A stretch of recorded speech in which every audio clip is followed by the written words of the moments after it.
My name is Barbara Hines, and I'm the Marketing and Communications Manager and Conference Manager at ITSM Australia. And we're very pleased to be with TFT13 and have one of our speakers, Catherine Howard, present SocialITSM. Catherine has been in IT for 25 years from an operational background and focused heavily on service delivery, the last 10 years in IT service management. She is passionate about governance and service delivery, and we are lucky enough to have her be our state chair for New South Wales, as well as be on the committee for the conference, the national conference, where she helps us with all of our service, our social media, and the kiosk.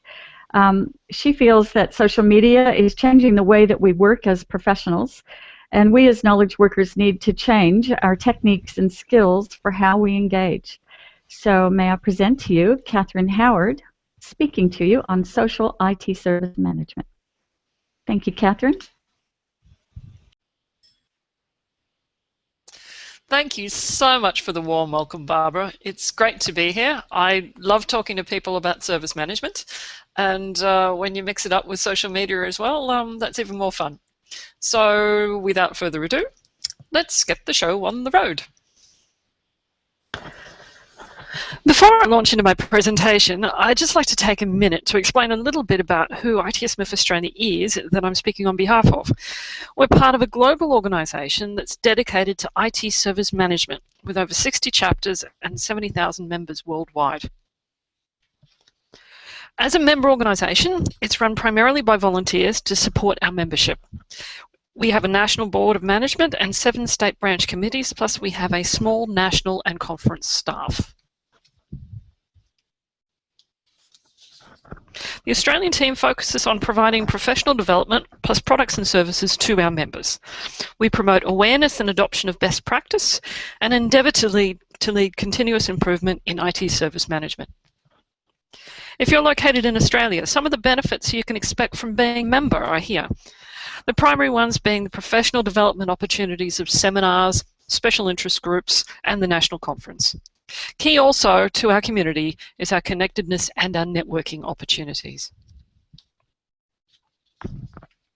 We encourage our members to grow their skills and to participate in all aspects of the activities we undertake, both at the branch and the national level. It's very much a community, and many see great value in giving back and receiving from such a collaborative group. The ITSMF is about connecting, communicating, and collaborating within that community. Social ITSM, which I'm talking about today, is a big part of how we go about doing that. This presentation is about connecting in today's social media world, where we are hyper-connected and we're experiencing work-life integration like never before. For some, this is a daunting journey, as the path has many twists, turns, and surprises. But as professionals in this modern age, we need to engage. We need to know where and how it is best for each of us to connect. So take a step back, just have a little bit of a think now. The year is 1999. The euro is launched. Columbine became a word that echoes in our minds badly. I got asked to lead a Y2K project. Yes, Y2K, that thing that was going to blow up and explode and change our lives forever and did not very much. The Matrix, it changed sci-fi films forever. So in this world of marketing, a powerful global conversation began. Through the internet, people were, and still are, discovering and inventing new ways to share relevant knowledge with such blinding speed. The result? Markets are getting smarter, and getting smarter faster than most companies. These markets are conversations. They're open, honest, direct, funny, and sometimes can be shocking. The human voice of those conversations is unmistakably genuine. It can't be faked. Whether you're explaining something or complaining, joking, or serious, people know if you're genuine. You can't fake it. The Clue Train Manifesto had 95 theses. and it's a cry for the direct human communication between companies and people. It was the foundation of social marketing using the internet. So now, move on 20 years and think, what's it going to look like to be employable in this new marketplace? The next 10 years will show the emergence of capable intelligences that simulate human interaction. That's not true intelligence yet. That's still to come. That's like 20 to 40 years away. And yeah, Google the singularity and there's a lot of good stuff on that. But this is automation. Just as automation took the place of factory workers for dangerous and boring work, you know how computers are building cars, automation is taking the place of humans for request-response guided interactions. So Apple's Siri and Google and others are growing an impressively capability voice-activated natural language search engines. And they're moving from indexing things by their links to indexing by relationships and locations. Indeed, they already have. The magic of Siri is not, you know, that female great voice or the ability to understand speech, but in being able to interpret the request and provide relevant fact-based information. The semantic web, which contextualizes knowledge, allows service providers to work out what you might want next. Not what you're doing right now, they've already got that. What are you going to do? What do you want next? If I search for a movie, I might want to know about the cast or the reviews, but I might want to go to the movie theatre, see session times, invite some friends, have a meal. Contextual search allows me to link public and my private data stores and seamlessly provide that information I need to get things done. My search results would include details of the movie, session times in nearby theatres, how to book tickets, and are my friends actually available, matched against those session times. The natural extension of this technology is the help desk, where routine requests and incidents can be dealt with by automation using a highly contextual knowledge base of objects, relationships, and actions. Imagine turning up to a new office and automatically having your printers set up for you and your email already done, the office welcome pack, a map to your desk, locations of the people you regularly correspond with. Automation makes technology seamless and displaces knowledge workers whose sole job is to mine knowledge. So what are the skills you require to be employable in 2020? I think the answer can be found in the social media universe. Throughout history, workers have been valued by their contribution to the community. As a knowledge worker, your contribution has to move up the value chain from digging out rocks, working in the factory, building that information, to presenting the polished gem of wisdom. So what skills do you need? What are the skills that allow you to turn that knowledge into wisdom? And what is the difference? Knowledge and wisdom. Knowledge, well, that's knowing that a tomato is a fruit. But wisdom is not putting it in a fruit salad. So we are the fruit salad people, or we need to be. So the things we need to do is consume, curate, create, and collaborate. These are your 2020 skills. So consume to begin with.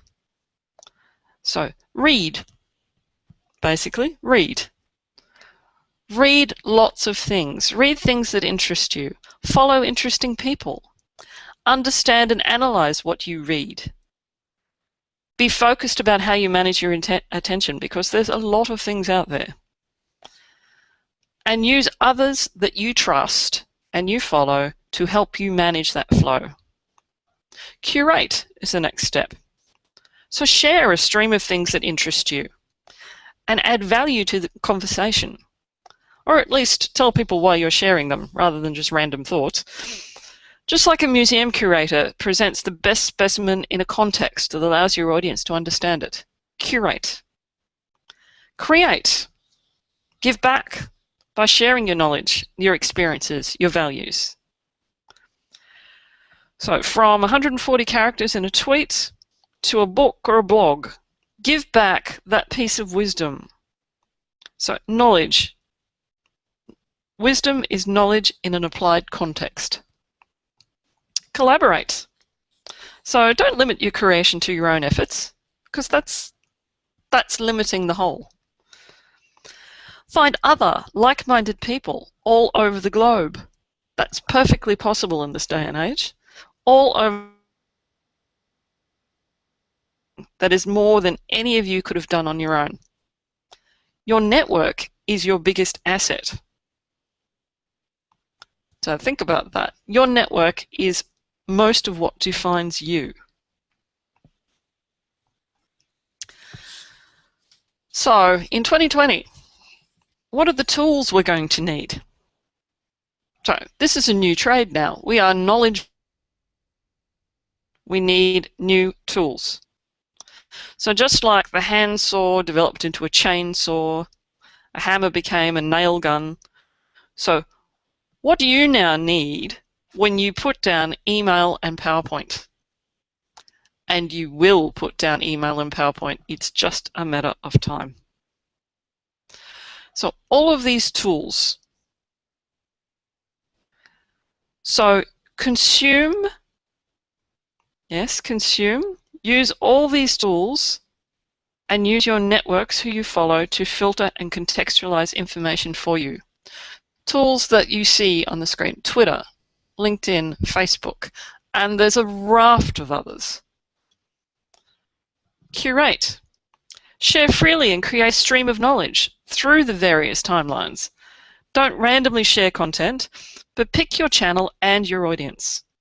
So who do you want to talk to? Why do you want to talk to them? Add context. Join the conversation.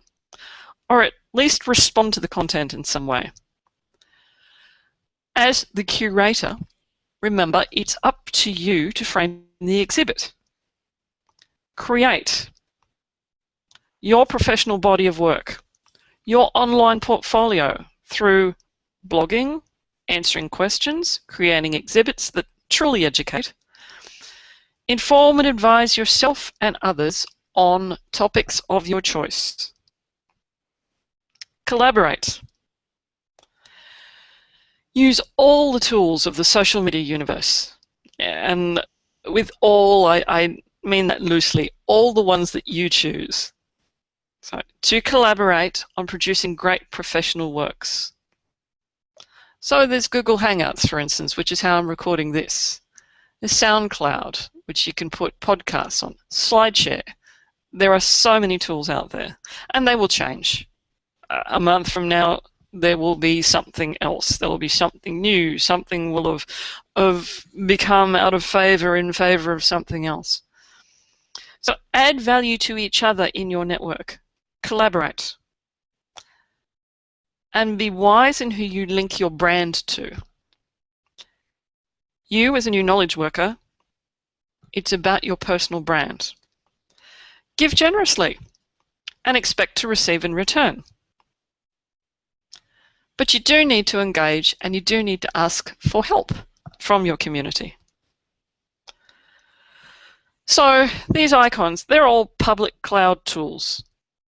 So how can you use them at your work? How can you use them as a professional? So Evernote is a great tool. So Evernote, you can store all kinds of information with metadata attached to it, hashtags, so you never need to lose anything ever again. And it's available everywhere. Something like If This Then That, which allows you to automate your digital life. So you can create social media rules. So when someone posts a blog, someone puts a posting on Facebook that you're interested in, it can do something like send you an email or repost it or whatever you want to do. Google+, that's the social network. Hangouts are fantastic, particularly Hangouts for people in diverse locations. Twitter, absolutely, short messages. LinkedIn, that's where your professional network is. Facebook, for both private and professional networking. The line is being blurred. Pinterest, visual and graphical information sharing. SoundCloud, yes, podcasts. So there's SlideShare, you can share your presentations. Quora, questions and answers with your network. So how does this all relate to business and ITSM? Well, let's think about corporate directories. So imagine if your corporate directory was less like a phone book and a bit more like LinkedIn. So think about that for a minute. Now it contains the sum of people's professional experience and a link to their body of work. The relevance of that body of work is rated based on the use, reuse, and sharing throughout your organization. The relevance of an author's knowledge is ranked by their influence in that particular community. So for instance, I'm a change manager and other change managers use and reuse my posts.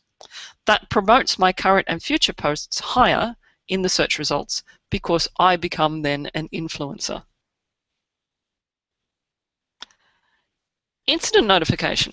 So imagine for a moment that your outage notifications were less spam and more distributed virally through a community of impacted users who could comment on the impact as they shared it. There are tools to measure customer sentiment, trending topics, and finding influencers. These tools are out there already.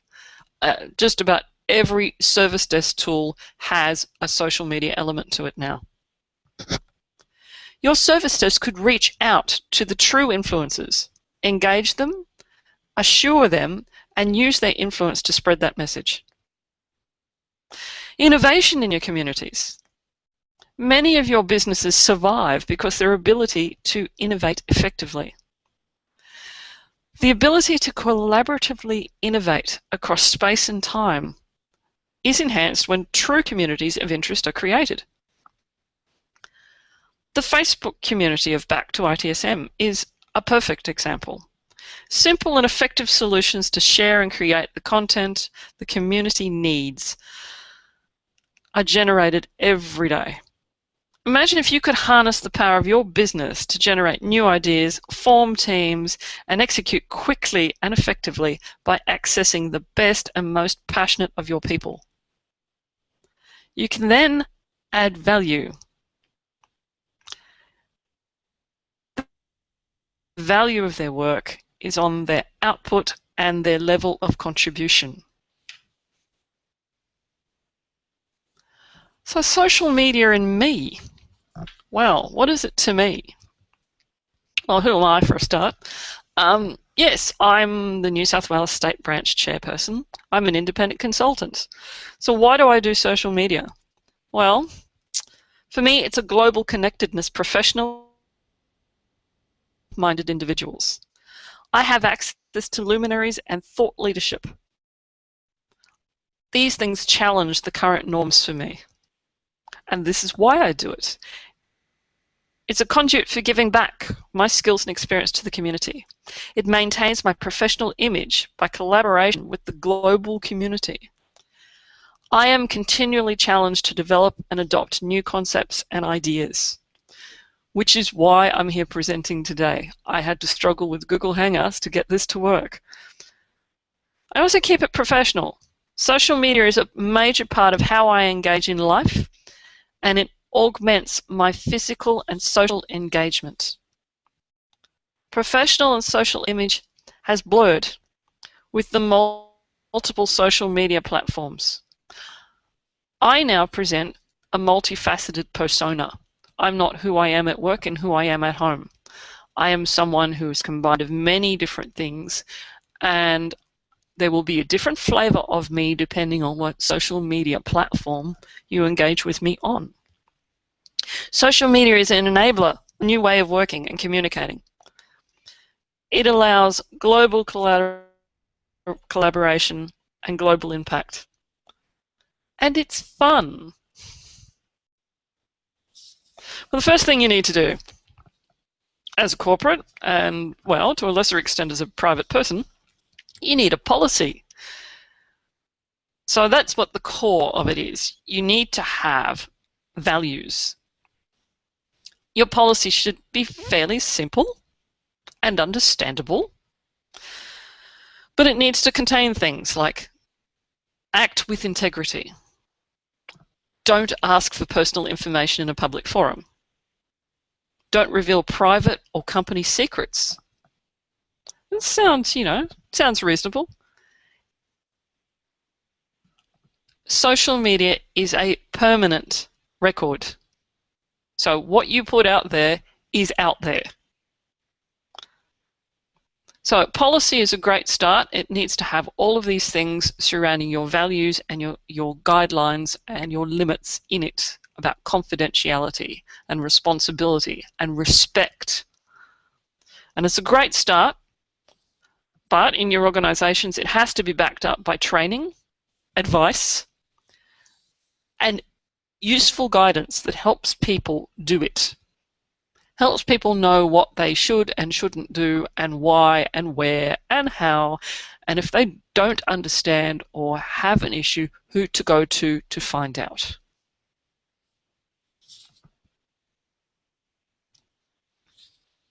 So yes, don't lie, don't pry, don't cheat because you can't delete, don't steal and don't reveal. So social media, it's about a presence. It's about channeling the universe, channeling all those people you're connected with. It's about having a specialty. You are you. You are special. Everyone is special and everyone has something to give and collaborate with. And everyone has influence in some way on someone about something. It's about building your presence. It's also about your professional authenticity. So your image. You need to manage your impression management. Build your credibility and maintain your authenticity. On social media, present in a manner that is both true to self and valued and believed by others. You want them to believe in your competence, your character, and your commitment. So think, these are also your customers. The people that you influence and influence you, they're your customers, and you are their customers. So who are you a customer of? Everyone. The future knowledge worker relies on collaboration of the collective in order to progress and proceed and succeed. Remain relevant. Multiple social media platforms provide a variety of ways to collaborate and give back to the community. Plus, each of them require a different handling, a different impression management.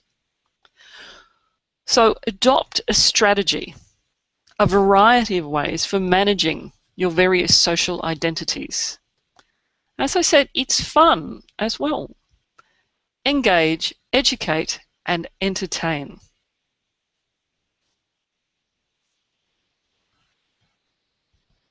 So what are some of the tools that you might think to be using in this new world?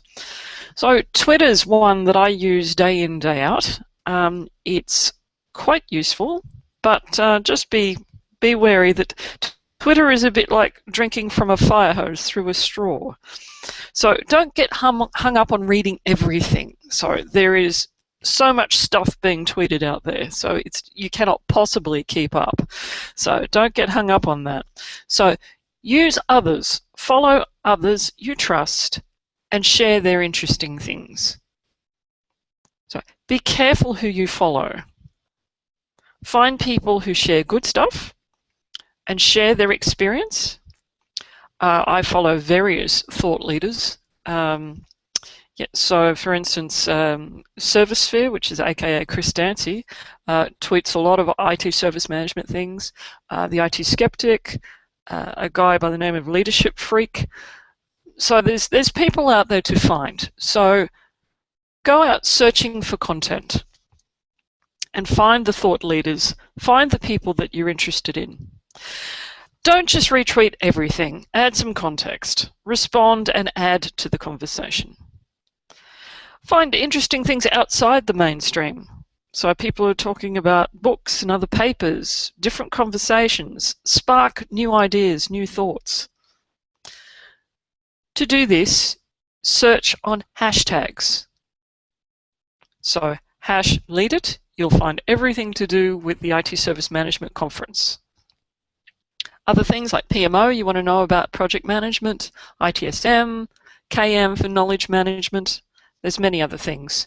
And Twitter is used to great advantage during conferences too. A conference will invariably nominate a hashtag, and people have this sub-conversation going through the entire conference, discussing the content that they are viewing and consuming. So there are tools to use with Twitter, things like to help you consume, things like Flipboard, Zeit, Hootsuite, that helps you actually organize your Twitter streams. So TweetDeck also too.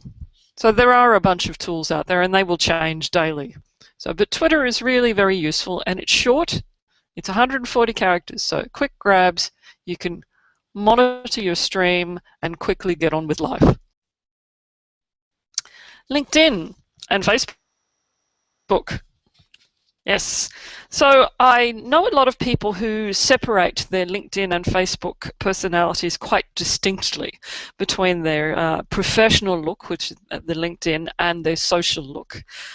For me, that's certainly becoming far more blended, particularly with the advent of Back to ITSM Facebook group, because now I find a lot of my professional colleagues are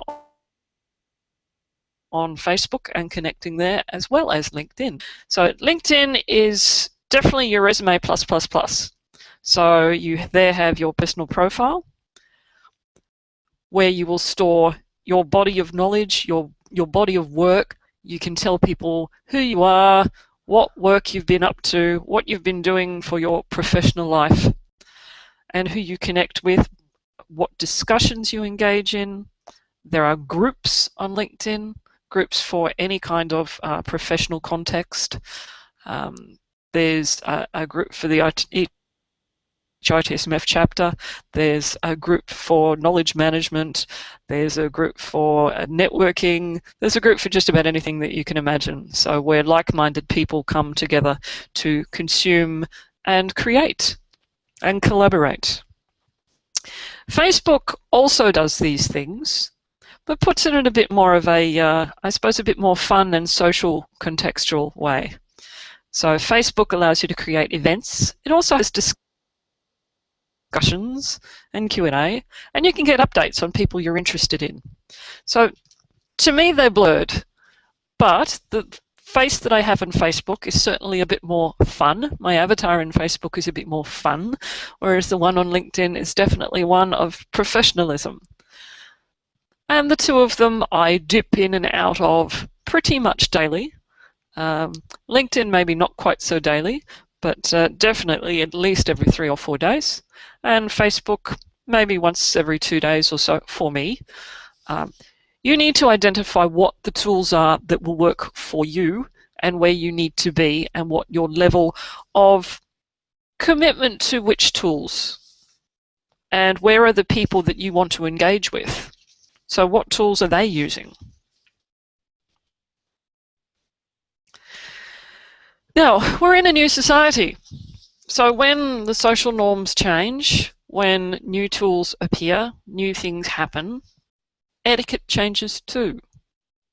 So there are new ways of what is deemed acceptable behavior start to appear with how to use those new tools, those new ways.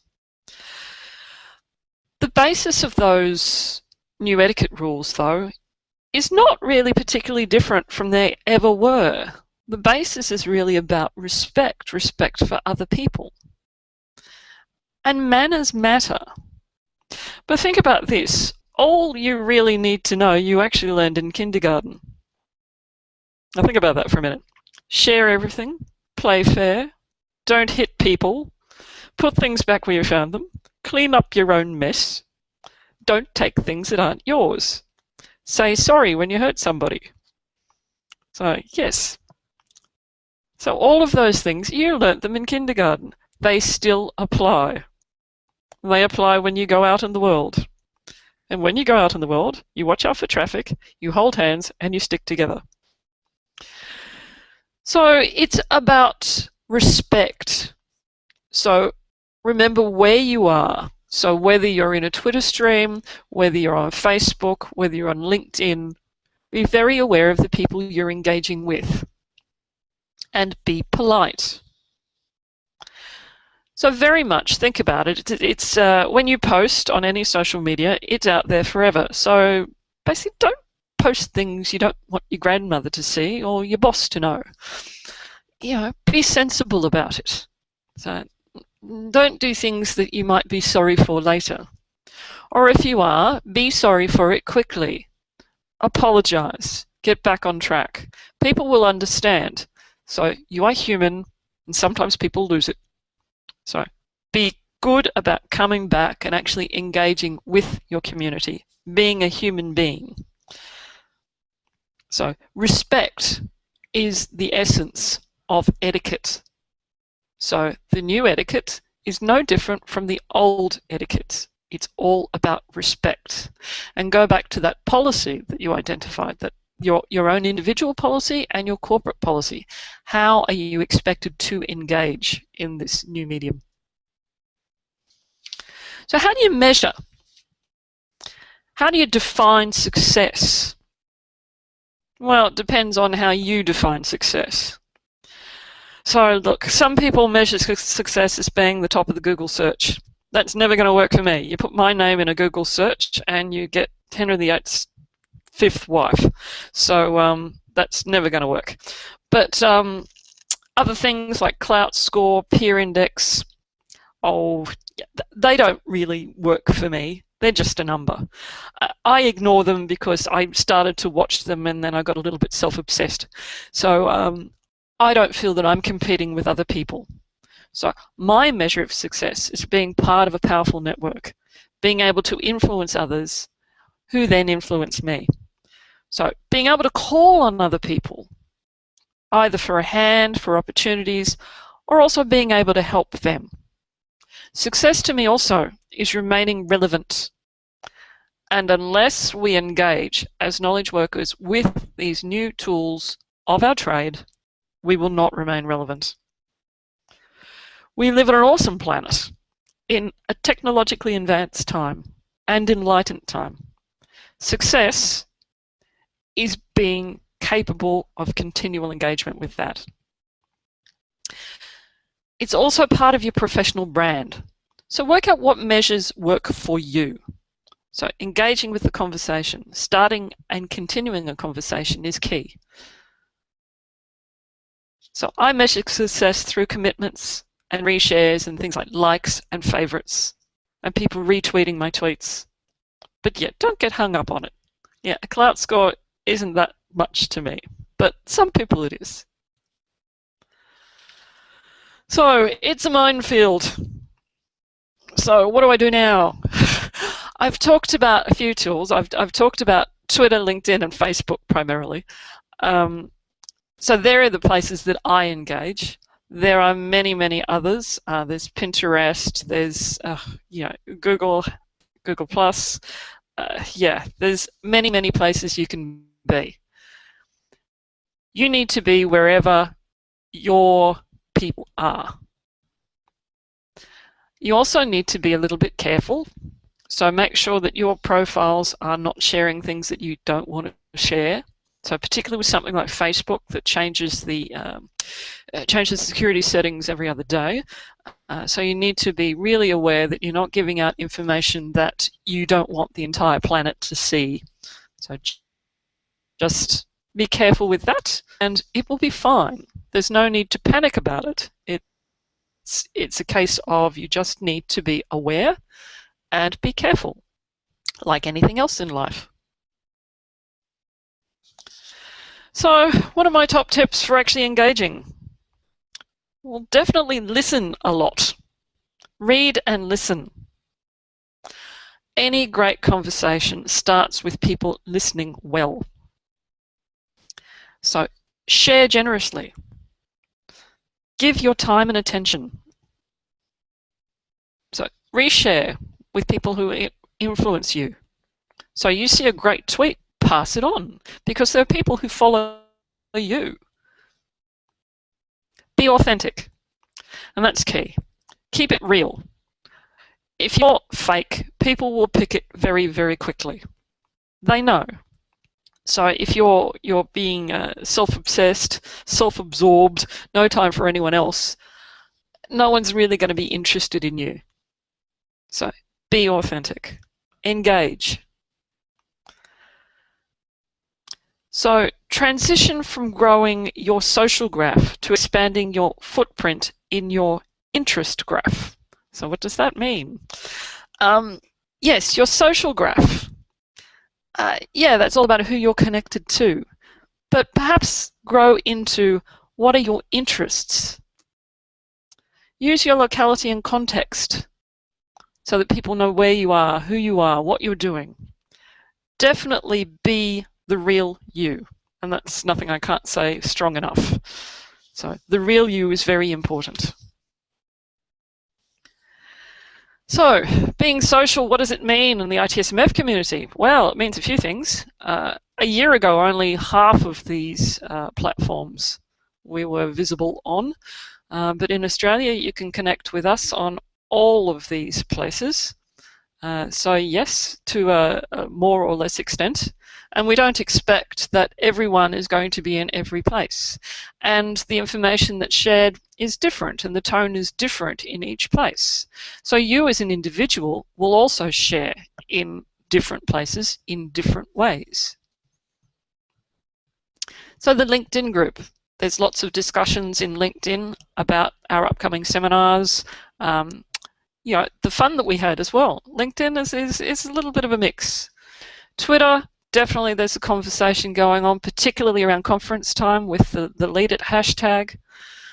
Certainly many of us engage in the Facebook Back to ITSM group.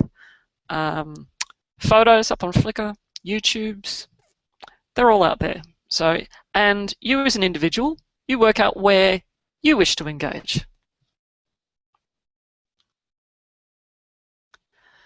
So connect. It's about connecting. So connect with me. So if you go to About Me, Catherine Howard, you'll find all the places you can connect with me. So that's my splash page, and you can find my Twitter accounts, my LinkedIn profile, my Facebook, and I'd like to talk to you. So thank you for your attention. So I've been talking about connecting with the ITSMF, and there's some really good reasons you might want to think about becoming a member. So yeah, it's great value. So really, I'd like you to think about engaging with us. One of the really good reasons is our national conference. So you might like to consider coming along. So it's the place where the ITSM community really rocks. It's the place where we connect, communicate, and collaborate big time. So TFT's Chris Dancy, he lists Lead It as one of the top 3 must-attend ITSM conferences in the world. So that's high praise indeed. Thank you, Chris, for that. And we're expecting Chris back again this year, so as one of the keynotes. So that will be quite delightful. So definitely a place to be. So yeah, so here's the flyer for Lead It. It's on in August, so the 7th to the 9th. And it's the largest independent service management event in Australia. It's run by the ITSMF, the ITSM peak industry body, in partnership this year with the Help Desk Association of Australia. So with the theme Service Management in a Connected World, Lead It is the place to do that. Connect, communicate, collaborate, and put all those social ITSM skills to work. So Lead It has a world-class program of a distinguished mix of national and international experts. They're going to be delivering content-rich keynotes. Some will certainly create some robust debate, as you can probably spot a couple of the individuals here who are leading industry experts who will certainly be debating each other. And they also drive thought leadership in service management. So certainly pop along to the website, itsmf.org.au, and yeah, check out the conference program. With the conference as well, we do have a gala dinner where the industry award winners are announced, plus the winner of the annual white paper competition. So nominations for all these things are open, so please give some thought to who you would like to see to be recognised with an award and put your hand up for them and yeah, participate. So one of the things that puts Lead It on the top 3 ITSM events. We share and we learn, but we also have an awful lot of fun. So there's some interesting photos here of people dressing up in a few interesting costumes. But yes, as I said, we are first and foremost a community. So we are the go-to place for service management people. So the conference is a great opportunity to develop yourself and your team. And just being part of the ITSM community is a good thing to do. And engage at that social media level. So with those 3 things of Twitter, LinkedIn, and Facebook. If you're on those 3 platforms and engage with your community there. So connect with us, engage with us, remain relevant, and be that knowledge worker into the future. Thanks. On behalf of ITSMF and the Lead It conference, Catherine, thank you very much for taking your time to help us understand how social media is changing the way we work as professionals. We are proud to be sponsoring TFT13, and we're really looking forward to seeing Chris down under in Australia in August. Yes, absolutely. I want to see Chris too, so much. So thanks to everyone for your attention. I hope the presentation was useful. And I really look forward to seeing my various chums from around the planet sometime again soon. So have a good day. Bye.